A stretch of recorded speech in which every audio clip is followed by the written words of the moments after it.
Welcome applied. Welcome back into TCM POD. Chris Mathis, Spencer Mathis. Glad that you guys have joined us here for a very big edition of the podcast. Once again, as we're joined by a good friend of ours, a guy who also grew up in our hometown of Blairsville, Georgia, now off doing big things there in Tallahassee at Florida State University. Had a great season this year, looking to build off of that. That, of course, being Kyle Morlock there. Florida State University tight end, joins us right here on the podcast. Kyle, my man, welcome in. How are you doing, brother? Good. What's up, boys? How y'all doing? Great. We're fantastic, dude. Happy that you're able to hop on with us and talk about your first season there at Florida State. For sure, yeah. Excited. All right, I'm gonna start us off. All right. So in 2022, we talked to you about the transition from Union County High School to Shorter University, a Division II school. And that was whenever your name was first out there in the transfer portal. So now the question is, how was the transition going from a Division II school in Shorter University to one of the top premier football schools in the nation in Florida State University? I would say there's a bunch of different aspects to it. Like, obviously, the campus was huge. I mean, that was a lot to get used to on the school side. How big the campus is, getting to class and stuff like that was a pretty big culture shock. But football wise, it really wasn't as big of a difference as a lot of people would probably think. Because you're still playing football at the end of the day. We still have the same workouts, the same runs, the same off season stuff pretty much. So it's pretty much all the same. I would say, like, in the actual game wise, in the box, obviously the bodies are a lot bigger. So that took some getting used to from D2 to D1. From D2 to D1. But other than that, I would say it wasn't as big of a change football-wise as a lot of people would probably think. If there was one biggest change aside from the size, what was it? Was there a difference in trying to acclimate yourself to, the crowd noise in that environment? Or was there other things such as, hey, just having to memorize all of these plays, because I'm sure it's taken to the next level there at Florida State? For sure, yeah. Learning the playbook was probably one of the toughest things I had to do. Just how large it is overall, all the different stuff you have to do, and especially here at Florida State, the tight end, we're kind of all over the place. So you kind of have to learn everything. It's not like a lot of schools tight end. So that was definitely a shock. I would say certain places we went, like this year at Clemson, was insane. I mean, that crowd was super loud, and like it definitely took some getting used to for that. But yeah. And how much of a difference does having a top-of-the-line facility factor into your progression as a player? So on Twitter, over the last couple of years, we've seen a lot of the Division I big top 5, top 10 schools. You see their facilities online, and you go, wow.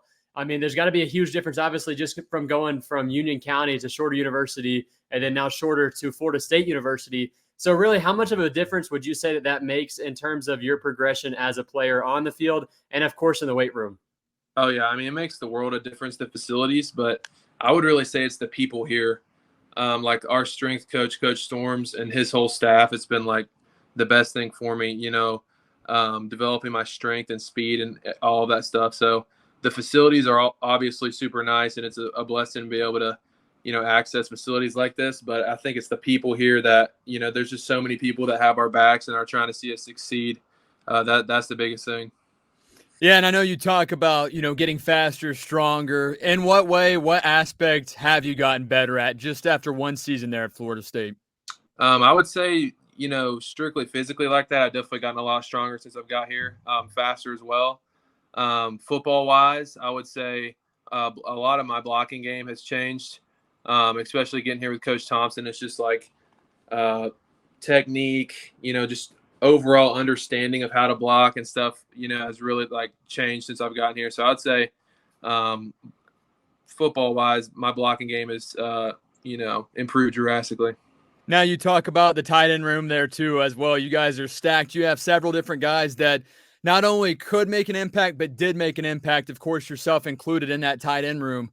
What did that do for you as a player, as a person, to have all these other great talents in the same room as you with the same goal, but that you can try to better yourself based upon what they do or what they can teach you and what you can teach them? Yeah, no, it was really cool because especially coming from Union, it was kind of like, you're the guy there, you go to Shorter, you're the guy there, and then you come here and everybody's the guy. So, you definitely have to get used to like playing with other guys, especially in your own position group. We had a guy like Jaheim last year who was a super explosive player who declared for the draft, so he'll be in the NFL next year. But it was just cool to see a bunch of guys that, obviously at the end of the day, we're all competing for the job. But to be able to like go out there and, when you make a catch in a big game or something, for everybody to cheer each other on, I mean, it's super cool. And you had 255 receiving yards in your first Division I season, averaging over 13 yards per reception with of course, your biggest game coming up against Pittsburgh, in which you had a 60-plus yard reception in that game. Speaking of big catches, give us a recap of your first season in Division I football, off the field and on the field, of course, with your recent engagement to Annie. And again, take us through what is going through your mind on that 63-yard catch that you had against Pittsburgh, in which you got the ball probably 10 yards away from the line of scrimmage and you ran the rest of the way. Yeah. Let's see. That was a lot to break down. Football-wise, I would say, the season was awesome, man. It was so cool to run out in a stadium, in our home games like Doak with the crowd like that. I mean, it was surreal. It was a dream come true. And all the away games were also cool as well. And, yeah, that Pittsburgh catch was big for me to break that one. That was a lot of fun. I got to get the speed up and finish it out, but, we're working on that this year. And, yeah, getting engaged was so amazing, man. Getting engaged to Annie, who I met at Shorter. It was super huge, so super excited to continue that and on to the wedding.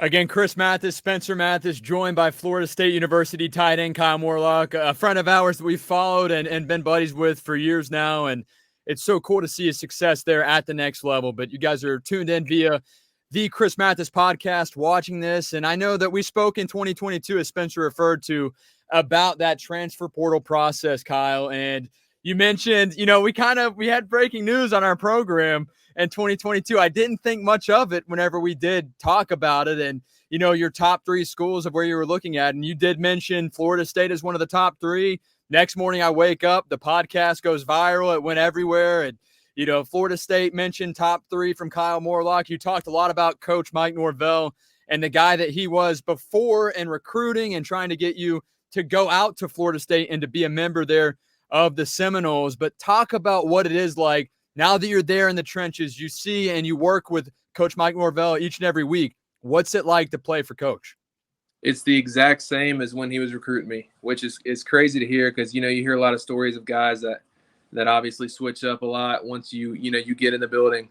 But he has been the most consistent guy here at Florida State since I've been here. I mean, it's the same. He's the same dude at 5 a.m. and at 8 p.m. And so that's one of the coolest things is he brings that energy no matter what time of the day it is. So it's been a blessing to be able to play for a guy like that. Yeah, talk about the beginning of your transition to Florida State University from the very beginning of training camp in college football Division I, having to build chemistry with new guys that you haven't been around before. Obviously, you did that whenever you went to Shorter, but you were a freshman there. Here you're coming from a different school from a pretty far distance away. Talk about how difficult it is, or if it is very difficult at all, to build chemistry with your tight end room and the rest of the team, and, of course, your quarterback in Jordan Travis for a good part of that season. Yeah, I would say – there's definitely some work that's got to be put in. You got to put yourself out there and go meet guys. But the culture that was here when I walked in the locker room was a really good one with a lot of really good leaders. So it wasn't too bad. They brought me in like a brother, got through spring onto summer and then into fall camp. And like when you're spending that much time with the guys, you get to know them, pretty well, pretty fast. So overall, it was a really good transition and it wasn't too hard, no. And I know that obviously you look forward to this upcoming season for you and some changes there with the roster and what's to come. I guess this is your final year of eligibility. Is that correct, this upcoming season? Yeah. So what are some things that you're looking to work on here as you approach year 2 there at Florida State? Just overall, obviously want to improve my game as much as I can, both aspects in the passing and in the running game. And just see how much productivity I can put out there on the field and help at the end of the day, help my team win the game. So that's really what it's about. And obviously, Kyle, I know you've gotten a lot of support over the years from everybody back in Blairsville and even the surrounding area pulling for you, obviously, to see that a small town kid is doing it as you are. And you've really not only just embraced it, but you've taken it and ran with it, Kyle. What's it been like to get that kind of support that you've received over the last couple of years and to still see those same faces that you know from rec league football still pulling for you all these years later, even though you're playing for a team that most of these guys didn't grow up pulling for? Right. Yeah. No, it's so awesome, man. Just to go back and like people text me all the time and they've picked up, one of my jerseys and stuff. And like obviously back home in Georgia, we got a lot of dog fans up there. So for guys like that to pick up a jersey and show love, it's so awesome. And, even on social media, to see all the people showing love, it's super awesome and motivating also. So.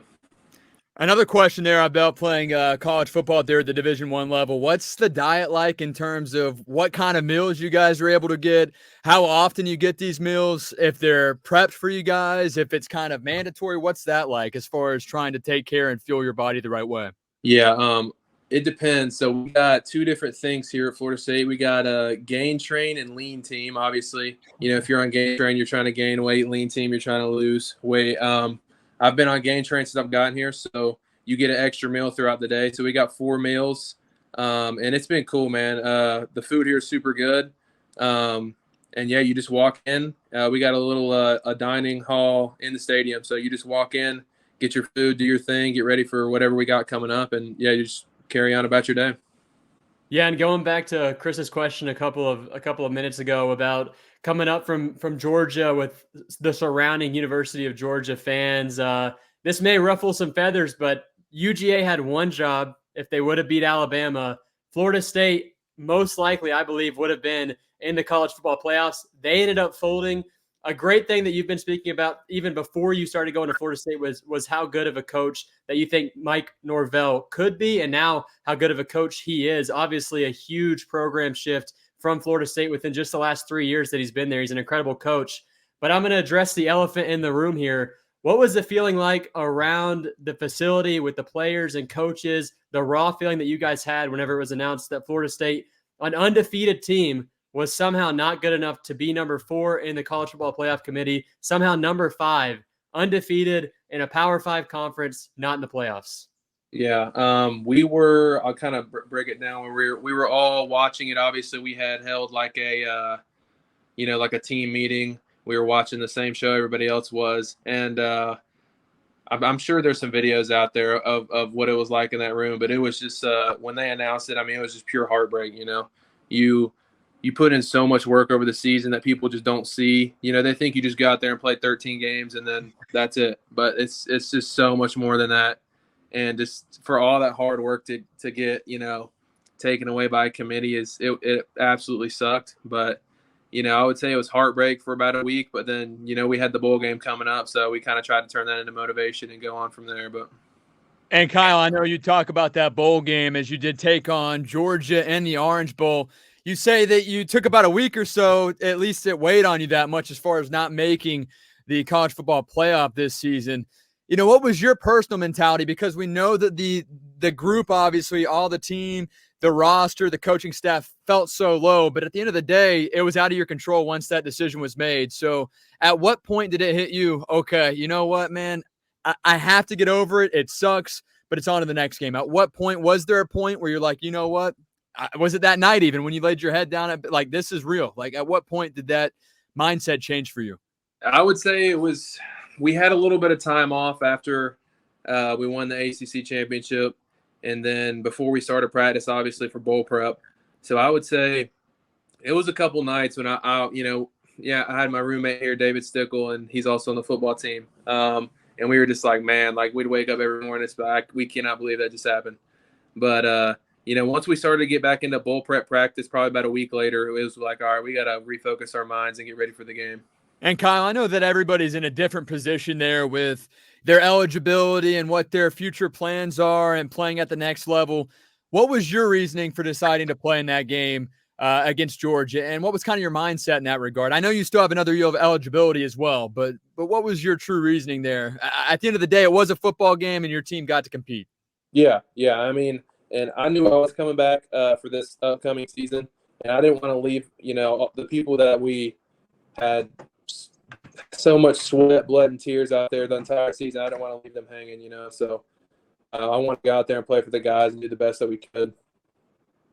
Yeah, and look, I'm sure everybody that is watching this podcast is following at Kyle Morlock on Instagram. We've seen the trading cards that you have out there, the NIL posters that you have out there from somebody that's really not close to the game, either one of us, me or Chris. and doesn't know much about NIL deals at all, besides the big headlines that you see with the top quarterbacks in college football getting these $1 million deals. Talk about what it's like trying to get an NIL deal from the beginning, and then what happens whenever you do get that NIL deal, and how the partnership works. There's a few different ways it can go down. A lot of times, companies or whoever will reach out to you. And then, a deal will be struck with, you do this, they give you this. It can be a bunch of different things. It can be, memorabilia or money, or, there's a bunch of different ways it can go down. But yeah, what exactly was the question again? I'm sorry. Like, kind of that process there of how you got one. I feel like you answered most of that. Yeah. That's pretty much the gist. And how many do you have right now, or how many did you have at the height of the season? Yeah, I've got obviously on my Instagram there was the posters and the card stock exchange, which were the trading cards, which it was super cool to work with those guys, and to get a little trading card of me was pretty cool to see. But I've got one with onward reserve that I'll be posting here soon, so that'll be Hell good. yeah. Awesome, man. That's great. Yeah. And lastly, as we round out the podcast, we appreciate you for joining us, obviously, Kyle, and super excited for you. Obviously, we are Florida State fans, but more importantly, we see this through and through, and just supporting a guy that we knew growing up as well, that's also out there chasing their dream as well. How surreal is that to you to be that guy now that these kids or these Florida State fans come up to and ask for an autograph now, or when they see you, it's a different aspect. I know at Union County High School in North Georgia and at Shorter, you were a big deal, but now you're well known there, even at Florida State. What's that feeling like, and how do you kind of handle that? Is it different for you? It definitely was different at first, but it's so awesome, man. Especially coming out of the locker room after a home game. There's so many fans out there that want an autograph, want a picture. Man. It's just so cool to be able to, to even have the opportunity that people want to take a picture or have your autograph, right? So it's a blessing, and I'm super happy to be able to have the opportunity to do that.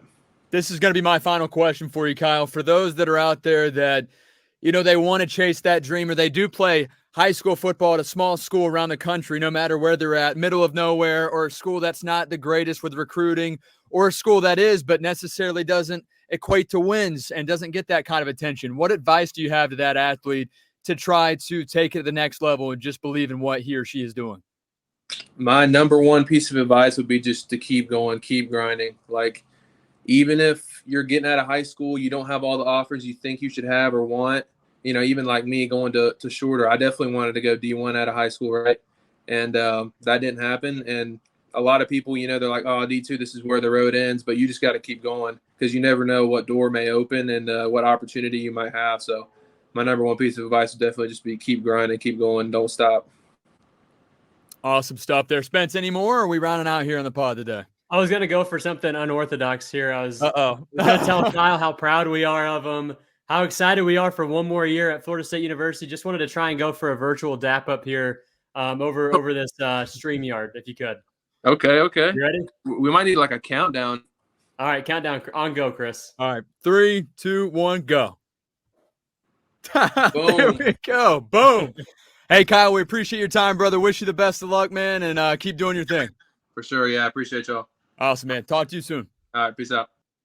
All right, again, that was Kyle Morlock there, Florida State University tight end, doing his thing, hopping aboard the podcast. Really excited to hear from him. And, it was heartbreaking to not only witness what happened to Florida State after going undefeated and missing out on the college football playoff, but hearing a guy that had to deal with that heartbreak, Spence, talk about kind of that demoralizing feeling that he felt and how long that lasted for. That, I knew it would last for a while, but for him to say, a week's worth of time, and every day they got up, that they would just think, man, I can't believe this happened. That it is kind of hard to believe, truly.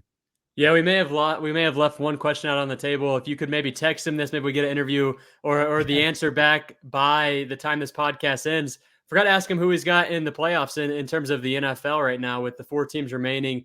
Ask him who he's got as his Super Bowl favorite.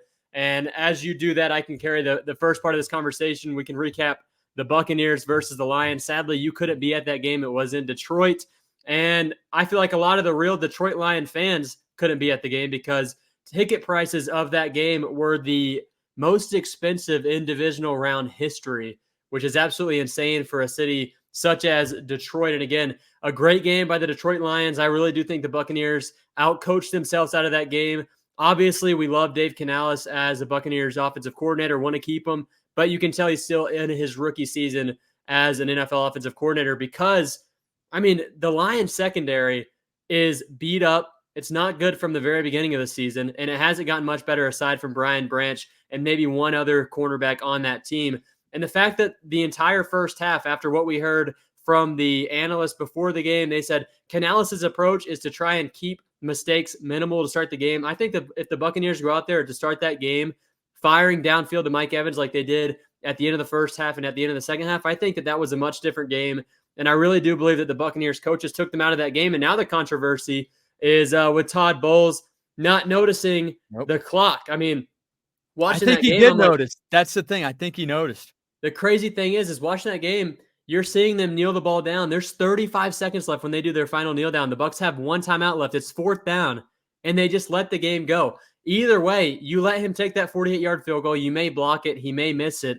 From 50 yards, the guy is not very good. He's not the best kicker in the league by any stretch or any means, and instead, he lets the game go. And I think that's something that has really been a big issue with Todd Bowles in Tampa is his time management. And there, I think that's more than ever because that's the end of the season. Obviously, tough. It would be tough for the Buccaneers to go down the field in 30 seconds and score a game-winning touchdown and a 2-point conversion.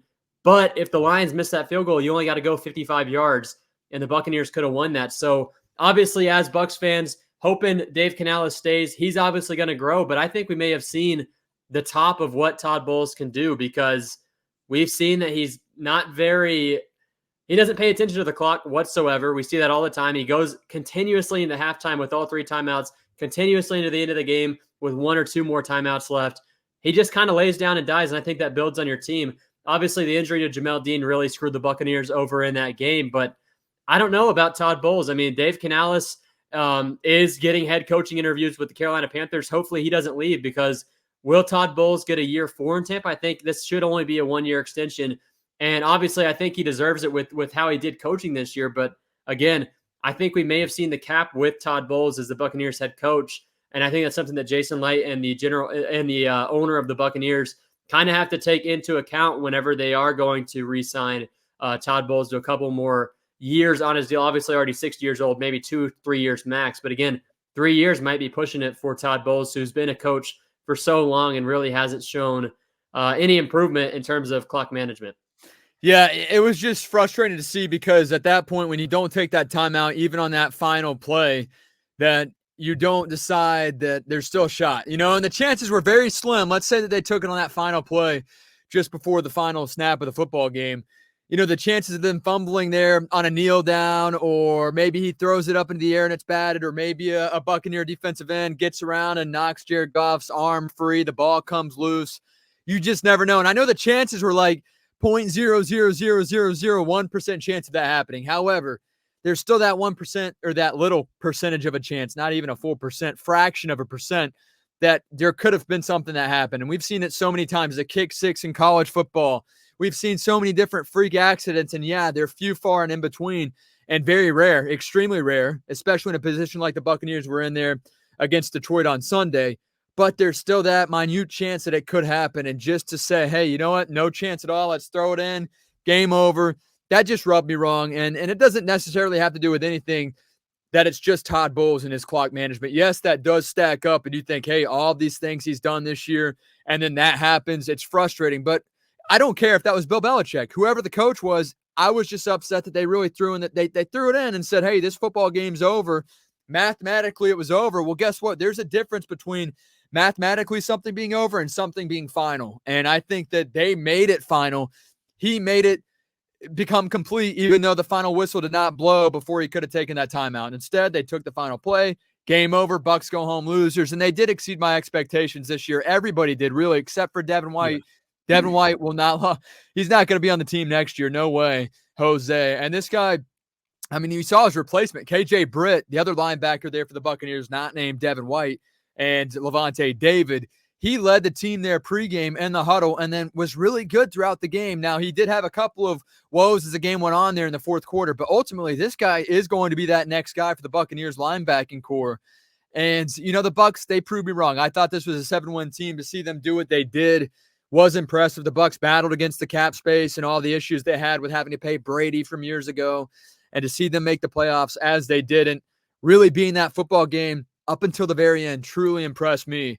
And you know what? There's a lot to build upon. Now, if Dave Canales does venture off and become a head coach, which I don't think is the right call for him right now, and obviously would be a terrible thing to see for the Buccaneers, we'd be happy that, he got his next opportunity. But then this offense kind of stalls out again, Spence, and you're wondering, hey, who is that next guy? Who's going to help Baker Mayfield? Will they be able to continue to build success as they had this year? And we saw Rachaad White take that next level as well this year, Spence. Yeah, and looking back at the season that Baker Mayfield strung together with Dave Canales, I think that's one of the most impressive free agent signings that a team has had with the quarterback just straight off the streets. Obviously, we've seen some big trades, but to get Baker Mayfield for $4 million, ended up with all the incentives that he hit, thankfully for him, around $7 million, which is great for him because the season he put together, he definitely deserved it. And out of the two divisional games, out of the wild card and the divisional, he led the league in passing yards by over 150 yards. I mean, he balled out in the playoffs. Obviously, that interception with a minute left, you're back against the wall, 2nd down and 8, under pressure, nobody open, throw it to a tight end in coverage against a linebacker. I think a lot of quarterbacks may take that shot. Obviously, a bad throw by Mayfield under the duress that offensive line gives up because the interior is just so bad.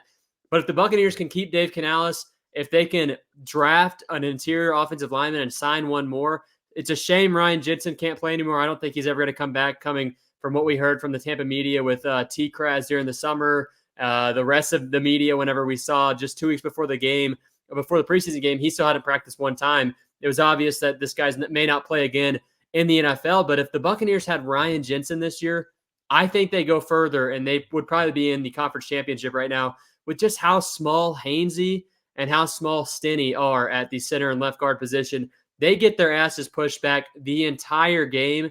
It's obviously evident in the run game, but once they start getting attacked in the pass game, if the center can't hold up, especially with the left guard Stinney, I mean, that's what we saw. A lot of unblocked pressures. They're not great in blitz pickup either. A lot of guys are saying the Aiden Hutchinson thing was on Baker Mayfield. If it was, I think it may have just been a terrible idea to slide the protection left and just let Aiden Hutchinson come in free, because not a lot of quarterbacks are going to escape a guy like him.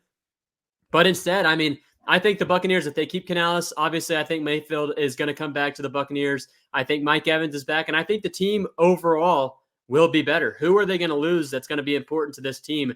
I don't think anybody. The only one that I could see they lose, and it would be from retirement, would be Levante David. But 34 years old, I think he plays till he's 35. One more year in Tampa. William Golson would be another one too. I think he's great in depth. But you've got to get one more pass rusher, and you've got to get more offensive line. And then you got to see what you want to do with these guys, Carlton Davis and Jamel Dean. Injury-prone quarterbacks. Jamel Dean played great. Yeah, Dean played great 3 quarters. And then out of the 4th quarter, 3 consecutive touchdown drives for Detroit. So, I mean, I don't know what you do with these guys, because they're some of the highest-paid quarterbacks in the league. There's a lot of available guys. But with how many people the Bucs have to restructure, it's going to come down to another Jason Light masterclass draft this year. He's going to have to really kill it. I think the Buccaneers are a 9-win team next year if they can keep the same core. Maybe 10, depending on what they do in that draft. But again, Dave Canales hopefully stays for his sake. Carolina, obviously, they're the only team really interested in him right now. Would not be a good decision for him to go to Carolina. That franchise, I think, is cooked unless I think it's going to take a 5-year rebuild. Obviously, he's so young, you could do it with him. But again, I don't think he's ready. Just 1 year as an offensive coordinator in the NFL, I don't think he's going to go out there and be a head coach, thankfully, for the Buccaneers' sake. Now, Kyle Morlock did just get back to me with his take here on the Super Bowl. Who gets there? We're going to talk about it ourselves here as we make our predictions in just a minute. But feeding off of what you just said about this Buccaneers roster, Spence, and again, what Kyle Morlock is about to tell you guys here in just a moment about his Super Bowl matchup. And it's some of you guys will not be happy, obviously. But anyway, I think that Shaq Barrett is a cap casualty. It sounded like he knows he's a cap casualty this offseason. He did his end-of-season presser, locker room interview. It sounded like he knows that he's going to be gone without saying, hey, I'm going to be gone. He knows it's a business, but the guy just did not have a great year. And I feel so badly for what happened to him and his family this offseason, and for him to even go out there and play as he did and try to get past that and deal with it every day and still go play football was very impressive nonetheless. But he's lost 2 or 3 steps, even coming off of the rehab of the injury, the ACL injury. He's just not what he was a few years ago. But as far as Kyle Morlock and his take, Spence, any prediction as far as what Super Bowl matchup he has and who wins? He's got Chiefs and 49ers, and he's got the Chiefs winning. Man, I wish I could tell you that you were right on either of those things. He's got the Ravens and the Lions, and he says he's got the Lions winning it all. So he put 2 laughing emojis. I think that was a shot at us, with the Buccaneers after what the Lions did to Tampa Bay on Sunday. Without further ado, Spence, let's dive right into our AFC Championship and NFC Championship games as we are up against it. The Baltimore Ravens will host the Kansas City Chiefs.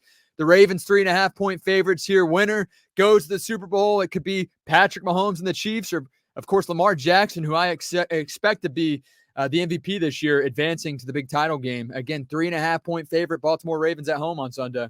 Yep, I really want the Ravens to win that game. Chiefs have been there, done that. Lamar Jackson was 1-3 in the playoffs before last week. Now 2-3, a big game out of him against the Houston Texans.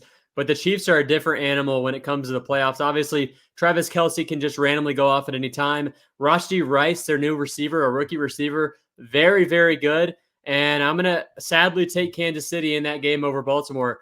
That defense that Kansas City has put together this year out of nowhere, because their defense has not been great the last couple of years. Obviously, it built a little bit last season. But looking back at 2020's defense compared to this defense, I think the Chiefs go out there and they beat the Ravens by 7 or more in that game. I know it is in Baltimore. Mahomes hasn't played more than one away game in the playoffs before. But again, give me the Kansas City Chiefs in that game. I think Patrick Mahomes and his experience is going to get him there. And looking at his 17-game playoff stretch is absolutely insane. 43 touchdowns, 7 interceptions, almost 5,000 yards passing. Not a huge fan of Patrick Mahomes. I'm sure I'd be a bigger fan if Tom Brady hadn't graced the Buccaneers. I don't want him to pass him on anything. But again, 6 straight AFC Championship appearances for this guy. Give me Kansas City as the more well-rounded team. And again, they're going to lose a couple of guys in free agency this season, so they've got one more year of competing with this team, especially Chris Jones and maybe Travis Kelce with the recent retirement allegations coming out of that Kansas City tight end room. Yeah, I feel like Baltimore's defense is too insane. They're going to blanket those wide receivers. Kansas City's wide receivers can't catch very well. And so if they have the drops, which they've had the case of all season long, they're not going to win this football game. And Patrick Mahomes is incredible. I mean, he is, no doubt about it. But I just don't think that he can take care of this Ravens defense, get past them. And also Lamar Jackson might have a field day in this football game. If not this year, then when for Lamar Jackson? I've always been kind of, this guy will never do it. This is the year that I think he does it. And I think I said it about week 8. I said, this is the year that Lamar Jackson is able to get it done. I'm not swaying away from that. And that defense continues to get better. And the thing is, Lamar Jackson just has his way with almost any defense. He makes key adjustments as the games go on. I'm going to take Baltimore, and I think they win by that spread, 3.5 points or more. So I'm going to take Baltimore to advance. And now they'll face off against either the Detroit Lions or San Francisco 49ers. This game at San Francisco, the 49ers 7-point favorites at home over the Lions, the team that just beat the Buccaneers on Sunday there in Detroit. Yeah, I'm taking Kyle Shanahan in that offense over that Detroit defense. Obviously, a pretty good pass rush, really good at stopping the run, but can they put it together against a guy that can run and pass in Christian McCaffrey, or run and receive, I should say, in McCaffrey? Also did throw a touchdown last season of about 60 yards. But again, this guy is incredible. He is the ultimate X factor. Deebo Samuel should be back in this game after missing a pretty big majority of that 49ers game last week against the Green Bay Packers. But again, give me San Francisco against that Lions defense, which has allowed almost 400 yards passing in each of the last 7 games, and 2 of those coming up against Nick Mullins from what I saw today. Mayfield had his way basically in that game, 350 yards, the tipped interception right off of Mike Evans' hands on that first drive. He fires bullets. These receivers next year should be able to come down with a lot of these Brett Favre type bullet passes that Baker Mayfield likes to throw. Hopefully they can practice a little bit more. But again, San Francisco, I think they're the experienced team. I really do believe that they should have been in the Super Bowl last season. Sadly for them, Brock Purdy got injured. And then the next thing, the other quarterback goes down immediately with a concussion. The Eagles blow their asses out of the water. But again, this is a different San Francisco team, but basically the same San Francisco team with just how well they've gelled together. There's not a lot of new guys that they've added, but they know that last year they should have been in the Super Bowl over the Philadelphia Eagles. And I think they would have obviously given the Chiefs a bigger run for their money. Obviously, the Eagles game was close, very close until the very end. But again, I think San Fran could have really beat Kansas City last year. And again, I'm calling for what I thought was going to be the Super Bowl last season. Give me the San Francisco 49ers versus the Kansas City Chiefs again to head into the Super Bowl. And I think that the 49ers win this one by, I'm going to say 6 points. I'm not going to go with 7. I think 7's a little bit too far because the Lions, a great team put together. I hate their safety and Gardner Johnson, but again, they've got just I think that they've got the most gelled together core of players that I've seen in the NFL in some time. It seems like a college program with how well Dan Campbell has done there as the head coach. So I think Detroit makes it close. I think Goff has a good game. But again, I think it comes down to that Lions defense really surrendering that game late with Deebo Samuel, Christian McCaffrey, George Kittle. I mean, there's just too many weapons to cover if you're that Detroit secondary. Yeah, obviously, Brock Purdy had an interesting start to the game last week there in that big playoff game, and it wasn't looking pretty. A lot of people said, oh, he's a system quarterback. You know what? He definitely hears all of the doubt. This guy, he's a winner nonetheless. Whether you think he's a system quarterback or he is a great quarterback, he is a winner. And Detroit, I think they just had their huge win. They were on the edge of their seat for that entire game last week against Tampa Bay, and it was at home. That was at home. San Francisco has been a well-rounded team each and every game this year. I know they've suffered a couple of losses, but this is a team that I thought since the jump would be there and would take on the Baltimore Ravens. Now, I do think that the 49ers win this game, and I do think they cover the spread here, and it'll be a Baltimore Raven versus San Francisco 49er championship game in February. It's going to be exciting. You guys comments down below your predictions. Who's going to win on Sunday? Who will be in the Super Bowl? The whole 9 yards. It should be a lot of fun. Peace. As always, guys, thanks Kyle. for watching TCM Pod. We appreciate Kyle Morlock for joining us. Share this podcast, like, comment your thoughts on the college football playoff, Florida State University, and the NFL playoffs too.